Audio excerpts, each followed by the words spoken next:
क्या सच में भगवान श्री राम ने अपने सबसे बड़े शत्रु रावण से ही भगवान शिव की पूजा करवाई थी? क्या रामेश्वर मंदिर में आज भी वह दो शिवलिंग मौजूद है जिनमें से एक माता सीता ने अपने हाथों से बनाया था और दूसरा स्वयं हनुमान जी कैलाश से लेकर आए थे? आखिर राम सेतु के तैरते पत्थरों का रहस्य क्या है? क्या वे सचमुच भगवान श्री राम की वानर सेना द्वारा बनाए गए पुल के अवशेष हैं या फिर विज्ञान इसके पीछे कोई और कहानी बताता है? मंदिर के भीतर मौजूद 22 पवित्र कुंडों का पानी एक दूसरे से अलग क्यों है और आखिर वह कौन सी रहस्यमयी मणि है जिसके दर्शन आज भी सुबह के कुछ घंटों के लिए ही कराए जाते हैं? इन सभी रहस्यों की परतें हम इस वीडियो में एक एक करके खोलेंगे, लेकिन अंत में आपको एक ऐसा ऐतिहासिक और वैज्ञानिक तथ्य पता चलेगा जिसने वर्षों से इतिहासकारों और वैज्ञानिकों को भी सोचने पर मजबूर कर रखा है। इसलिए वीडियो को अंत तक जरूर देखिएगा, क्योंकि हर अगले रहस्य के साथ कहानी और भी रहस्यमयी और रोमांचक होती जाएगी। भारत की पवित्र भूमि पर एक ऐसा स्थान है जहां आस्था, इतिहास, रामायण और विज्ञान एक दूसरे से मिलते हुए दिखाई देते हैं। जी हाँ, यह स्थान है रामेश्वरम। तमिलनाडु के समुद्र तट पर स्थित यह तीर्थ केवल भगवान शिव के 12 ज्योतिर्लिंगों में से एक नहीं, बल्कि 4 धाम में भी शामिल है। करोड़ों श्रद्धालु हर वर्ष यहाँ दर्शन करने आते हैं, लेकिन बहुत कम लोग जानते हैं कि इस मंदिर से जुड़े रहस्य केवल धार्मिक कथाओं तक सीमित नहीं है। यहाँ की हर दीवार, हर पत्थर और हर परंपरा अपने भीतर हजारों वर्षों का इतिहास समेटे हुए हैं। रामेश्वरम का इतिहास हमें सीधे त्रेता युग में ले जाता है, वह समय जब भगवान श्री राम 14 वर्ष का वनवास पूरा कर रहे थे। वनवास के दौरान उन्होंने अयोध्या से निकलकर प्रयागराज, चित्रकूट, दंडकारण्य, पंचवटी, किष्किंधा और अनेक पवित्र स्थलों की यात्रा की। लेकिन उनकी सबसे कठिन परीक्षा तब शुरू हुई जब रावण माता सीता का हरण करके उन्हें लंका ले गया। अब श्री राम के सामने केवल एक लक्ष्य था, माता सीता को वापस लाना और अधर्म का अंत करना। इसी उद्देश्य से भगवान श्री राम अपनी विशाल वानर सेना के साथ समुद्र तट पर पहुँचे। सामने था अथाह समुद्र और उसके पार थी स्वर्ण नगरी लंका।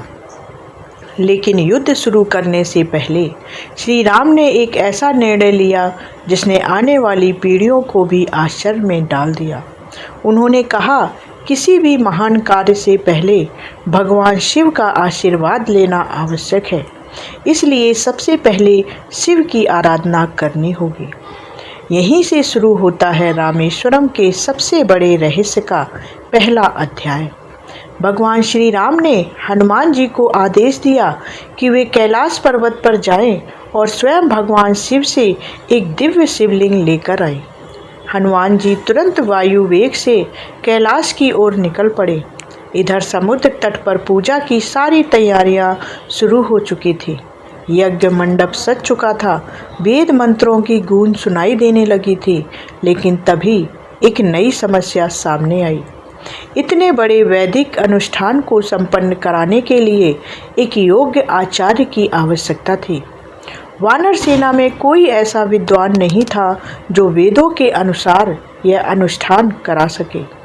तभी जामवंत ने भगवान श्री राम से कहा कि इस कार्य के लिए एक महान वेदज्ञ ब्राह्मण चाहिए। और यहीं भगवान श्री राम ने ऐसा निर्णय लिया जिसने सभी को स्तब्ध कर दिया। उन्होंने कहा कि इस यज्ञ का आचार्य रावण बनेगा। सोचिए, जिस व्यक्ति के विरुद्ध कुछ ही दिनों बाद महायुद्ध होने वाला था, जिसने माता सीता का हरण किया था, उसी रावण को भगवान श्री राम ने अपने यज्ञ का प्रधान आचार्य बनने का निमंत्रण भेजा। लेकिन ऐसा क्यों किया? क्योंकि श्री राम जानते थे कि युद्ध अपनी जगह है और ज्ञान अपनी जगह है। रावण केवल लंका का राजा नहीं था, वे चारों वेदों, 6 शास्त्रों और अनेक विद्याओं का महान ज्ञाता था। वह भगवान शिव का परम भक्त भी था। धर्म की दृष्टि से यदि कोई इस यज्ञ को शास्त्र अनुसार पूरा करा सकता था तो वह स्वयं रावण था। कहा जाता है कि जामवंत जब यह निमंत्रण लेकर लंका पहुँचे तो रावण कुछ क्षण मौन रहा, फिर मुस्कुराया और बोला, यदि यह कार्य भगवान श्री राम के लिए है तो मैं अवश्य चलूँगा। यही वह क्षण था जिसने यह सिद्ध कर दिया कि सनातन परंपरा में ज्ञान और धर्म का सम्मान शत्रु और मित्र से ऊपर रखा गया है। अब कहानी में एक और रहस्य सामने आता है। रावण समुद्र तट पर पहुंच गया। पूजा शुरू होने ही वाली थी, लेकिन तभी उसने पूछा कि पूजा के लिए शिवलिंग कहाँ है। श्री राम ने उत्तर दिया कि हनुमान जी कैलाश से दिव्य शिवलिंग लेकर आने वाले हैं, लेकिन शुभ मुहूर्त तेजी से बीत रहा था। तब रावण ने कहा कि धर्म में शुभ समय का बहुत महत्व होता है। यदि मुहूर्त निकल गया तो अनुष्ठान का फल अधूरा रह जाएगा। इसके बाद उसने माता सीता से समुद्र तट की पवित्र रेत से एक शिवलिंग बनाने का आग्रह किया। माता सीता ने अपने कर कमलों से समुद्र की रेत उठाई और उसी स्थान पर एक सुंदर शिवलिंग का निर्माण किया। यही शिवलिंग आगे चलकर रामलिंगम के नाम से प्रसिद्ध हुआ। इसके बाद रावण ने वैदिक विधि से पूरा अनुष्ठान संपन्न कराया। वेद मंत्रों की ध्वनि के बीच भगवान श्री राम ने भगवान शिव की आराधना की और लंका विजय का आशीर्वाद प्राप्त किया। जब पूजा समाप्त हुई तब श्री राम ने रावण से कहा, आचार्य, दक्षिणा में आप क्या चाहते हैं? सभी को लगा कि रावण सोना, रत्न या कोई महान वरदान मांगेगा, लेकिन रावण ने जो कहा उसे सुनकर वहां उपस्थित सभी लोग मौन रह गए। उसने कहा, हे राम, जब मेरी मृत्यु का समय आए तब आप स्वयं मेरे सामने उपस्थित रहना। यही मेरे लिए सबसे बड़ी दक्षिणा होगी। श्री राम ने मुस्कुराकर यह वचन स्वीकार कर लिया। यही कारण है कि लंका युद्ध के अंतिम क्षणों में जब रावण अपने प्राण त्याग रहा था तब भगवान श्री राम स्वयं उसके सामने वहां पर उपस्थित थे। लेकिन दोस्तों, कहानी अभी खत्म नहीं हुई है। इसी बीच हनुमान जी कैलाश से भगवान शिव द्वारा दिया गया वह दिव्य शिवलिंग लेकर लौटे। उन्होंने देखा कि पूजा पहले ही पूरी हो चुकी है। हनुमान जी अत्यंत दुखी हो गए। उन्हें लगा कि उनका परिश्रम व्यर्थ हो गया। भगवान श्री राम अपने प्रिय भक्त की भावना को समझ गए। भगवान श्री राम ने तुरंत घोषणा की कि आज से जो भी भक्त रामेश्वरम आएगा वह सबसे पहले हनुमान जी द्वारा लाए गए विश्वलिंगम के दर्शन करेगा। उसके बाद ही रामलिंगम की पूजा करेगा। आज भी रामनाथ स्वामी मंदिर में यही परंपरा निभाई जाती है। लेकिन क्या वास्तव में रावण ने यह यज्ञ कराया था? यही कहानी का सबसे दिलचस्प मोड़ आता है। यह प्रसंग महर्षि कम्मन द्वारा रचित तमिल महाकाव्य राम अवतारम में विस्तार से मिलता है, जबकि वाल्मीकि रामायण और रामचरितमानस में इसका स्पष्ट उल्लेख नहीं मिलता। इसलिए इतिहासकार इसे एक प्राचीन लोक परंपरा मानते हैं, जबकि करोड़ों श्रद्धालु इसे अपनी आस्था का हिस्सा मानते हैं।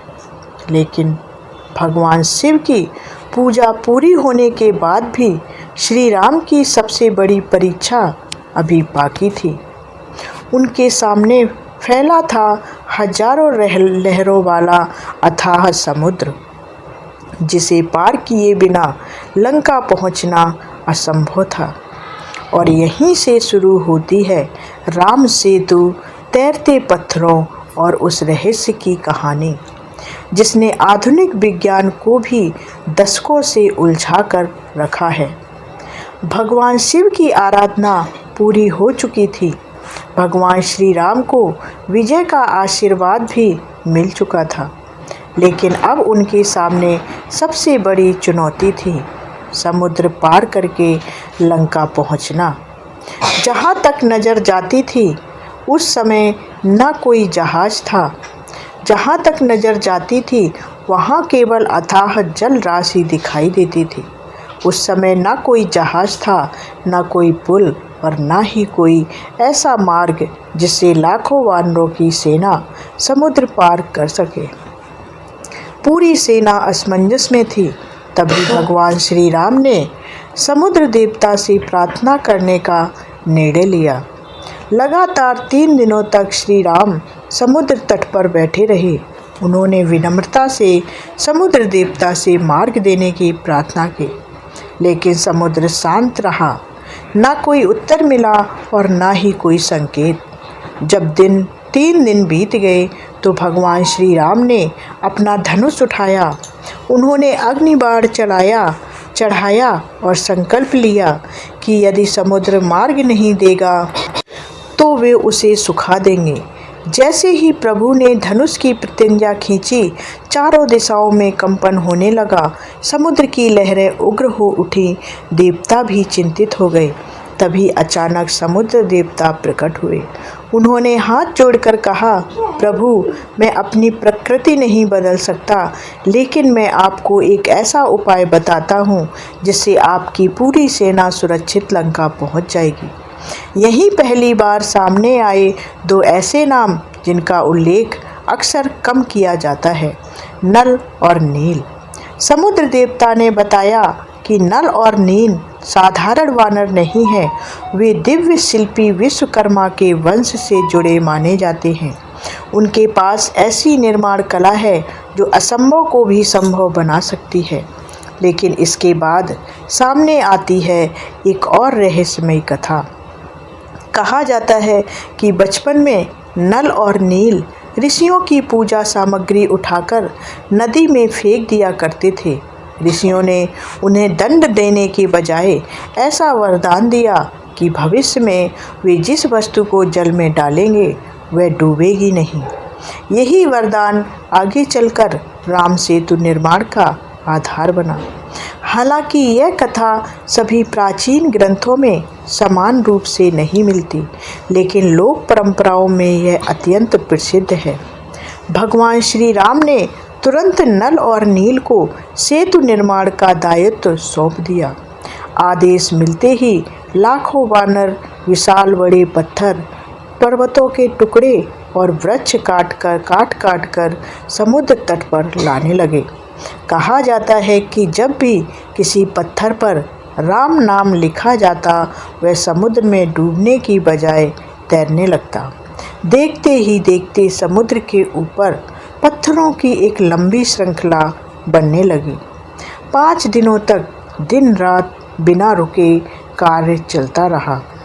वाल्मीकि रामायण के युद्ध कांड में उल्लेख मिलता है कि लगभग 100 योजन लंबा और 10 योजन चौड़ा सेतु बनाया गया। आधुनिक माप के अनुसार इसकी लंबाई लगभग 48 किलोमीटर मानी जाती है। और फिर वह क्षण आया जब पहली बार पूरी वानर सेना समुद्र के ऊपर बने उस अद्भुत मार्ग से लंका की ओर बढ़ी। यहीं से शुरू होती है राम सेतु की सबसे बड़ी ऐतिहासिक और वैज्ञानिक बहस।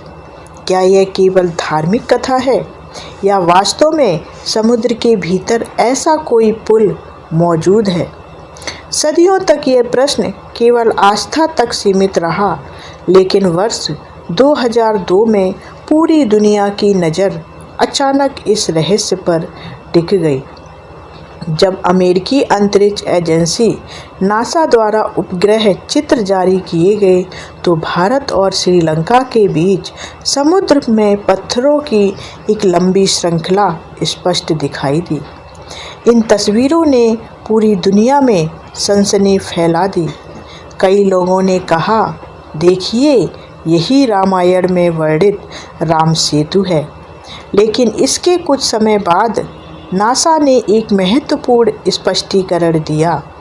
नासा ने कहा कि उपग्रह चित्र केवल समुद्र के भीतर मौजूद संरचना को दिखाते हैं। केवल तस्वीरों के आधार पर यह तय नहीं किया जा सकता कि यह संरचना मानव निर्मित है या प्राकृतिक। नासा के वैज्ञानिकों ने यह भी कहा कि इसकी वास्तविक उत्पत्ति जानने के लिए विस्तृत भूवैज्ञानिक अध्ययन आवश्यक है। यहीं से विज्ञान और आस्था के बीच बहस और गहरी हो गई। कुछ भूवैज्ञानिकों का मानना है कि यह चूना पत्थरों और रेत की प्राकृतिक श्रृंखला है, जो हजारों वर्षों में समुद्री धाराओं और भूगर्भीय परिवर्तनों से बनी है। लेकिन दूसरी ओर कुछ शोधकर्ताओं ने ऐसे तथ्य प्रस्तुत किए जिन्होंने सभी को सोचने पर मजबूर कर दिया। कुछ अध्ययनों में यह दावा किया गया कि पुल पर दिखाई देने वाले पत्थरों की आयु नीचे मौजूद रेत की परतों से अधिक है। यदि ऐसा है तो प्रश्न उठता है, क्या पहले पत्थर रखे गए और बाद में उनके नीचे रेत जमा हुई? यदि हाँ, तो यह केवल प्राकृतिक संरचना कैसे हो सकती है? हालांकि इस विषय पर आज भी वैज्ञानिक समुदाय में पूर्ण सहमति नहीं है। रहस्य आज भी रहस्य ही बना हुआ है। लेकिन कहानी यहीं समाप्त नहीं होती। राम सेतु से जुड़ा सबसे बड़ा आकर्षण है तैरते हुए पत्थर।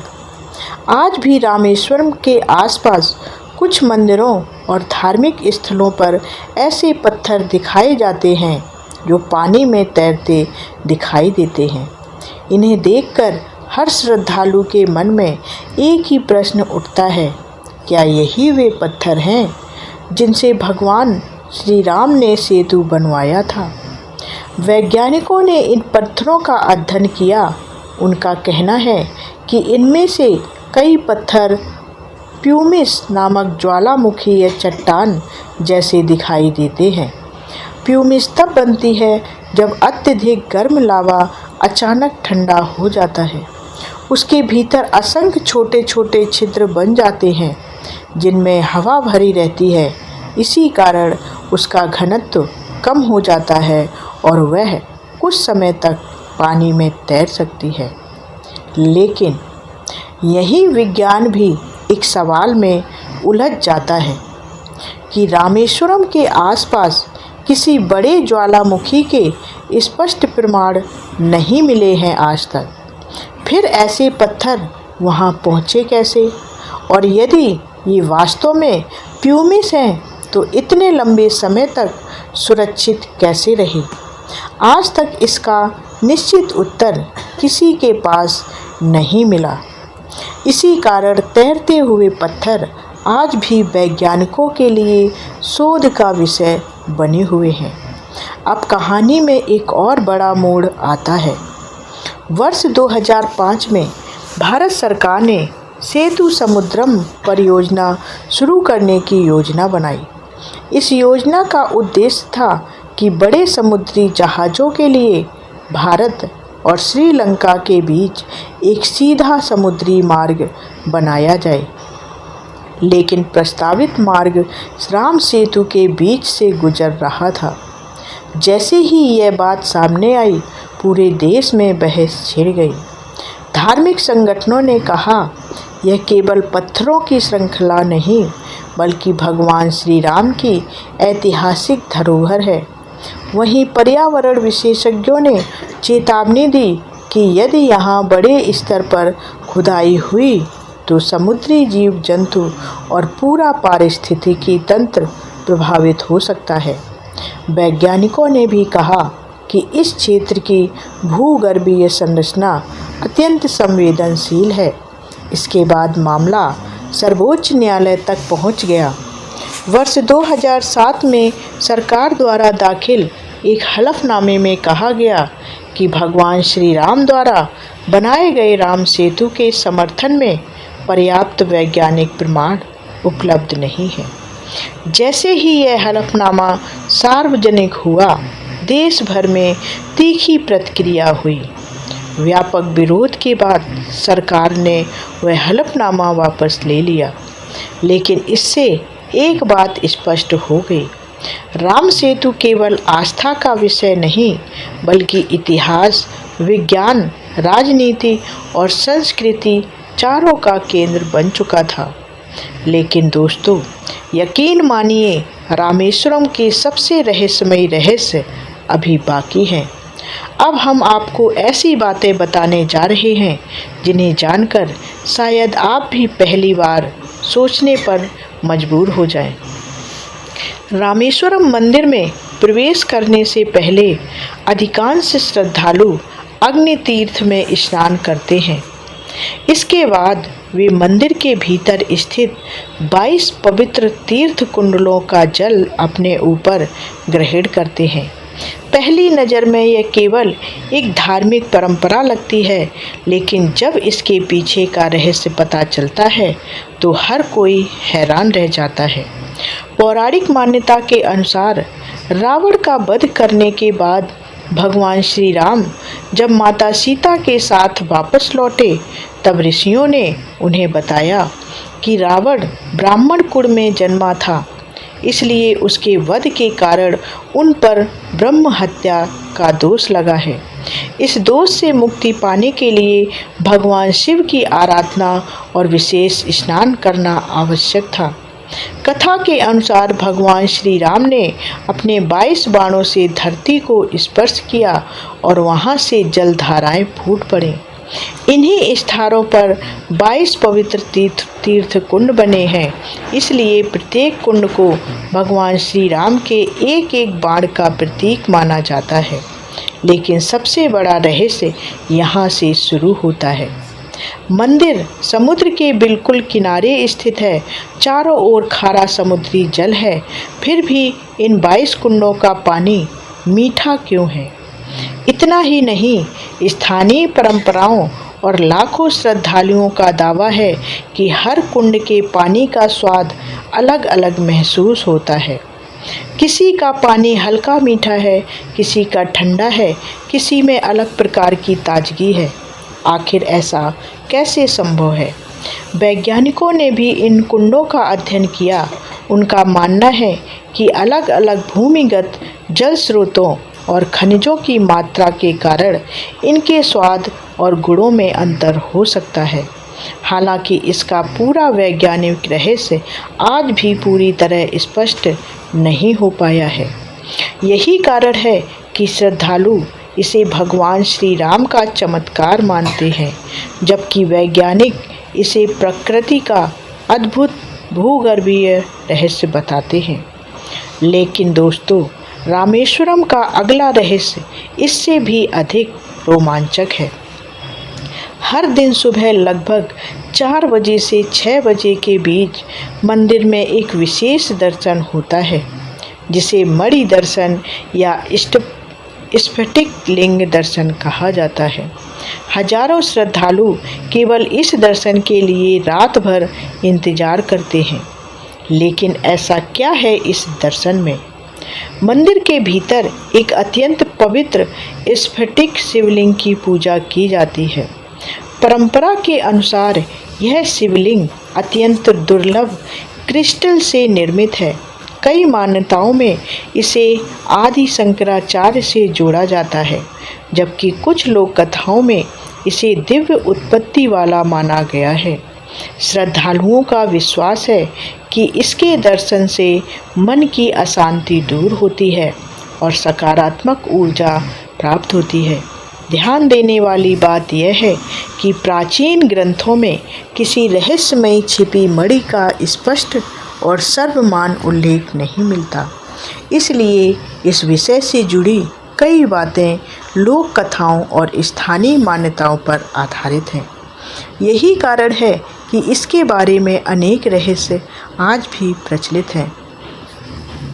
अब आइए उस मंदिर की ओर जिसे देखकर दुनिया भर के स्थापत्य विशेषज्ञ भी आश्चर्यचकित रह जाते हैं।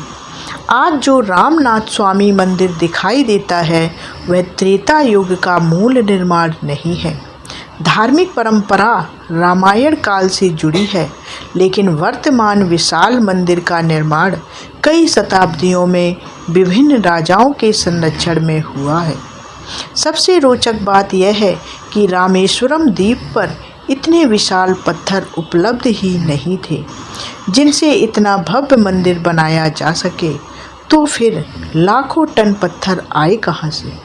इतिहासकारों के अनुसार इन विशाल पत्थरों को दूर दराज के क्षेत्रों से नावों और बेड़ों के माध्यम से समुद्र पार लाकर यहाँ पहुँचाया गया। उस समय ना आधुनिक क्रेन थी और ना ही भारी मशीनें। तो सोचिए, आज से कई सौ वर्ष पहले समुद्र के बीच बसे एक द्वीप पर इतना विशाल मंदिर बनाना कितना कठिन कार्य रहा होगा। यही कारण है कि रामनाथ स्वामी मंदिर को भारत की सबसे महान स्थापत्य उपलब्धियों में गिना जाता है। मंदिर का विशाल गलियारा आज भी विश्व के सबसे लंबे मंदिर गलियारों में शामिल है। इसकी अनगिनत नक्काशीदार स्तंभों की पंक्तियाँ देखने को ऐसा अनुभव कराती हैं जैसे वह इतिहास के किसी जीवंत अध्याय में प्रवेश कर गया हो। अब समय है उस अंतिम रहस्य का जो आज भी करोड़ों लोगों के मन में सबसे बड़ा प्रश्न बना हुआ है। क्या राम सेतु वास्तव में भगवान श्री राम की वानर सेना ने बनाया था? यदि आप केवल आस्था से देखेंगे तो उत्तर स्पष्ट होगा, हाँ, यह भगवान श्री राम की दिव्य लीला का प्रमाण है। यदि आप केवल विज्ञान से देखेंगे तो उत्तर होगा, अभी निर्णायक प्रमाण उपलब्ध नहीं है, इसलिए शोध जारी है। और यदि आप इतिहास की दृष्टि से देखेंगे तो पाएंगे कि प्राचीन ग्रंथ, स्थानीय परंपराएं, समुद्र के भीतर मौजूद संरचना और आधुनिक अध्ययन सभी इस रहस्य की ओर संकेत तो करते हैं, लेकिन अंतिम निष्कर्ष अभी शेष है।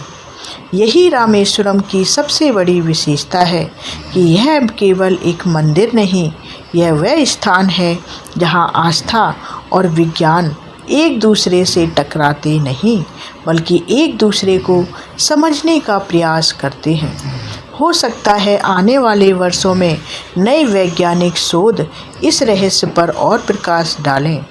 हो सकता है कुछ प्रश्नों के उत्तर मिल जाएं, और यह भी संभव है कि कुछ रहस्य हमेशा रहस्य ही बने रहें, क्योंकि कुछ स्थान केवल इतिहास नहीं होते, वे विश्वास, संस्कृति और सभ्यता की पहचान बन जाते हैं।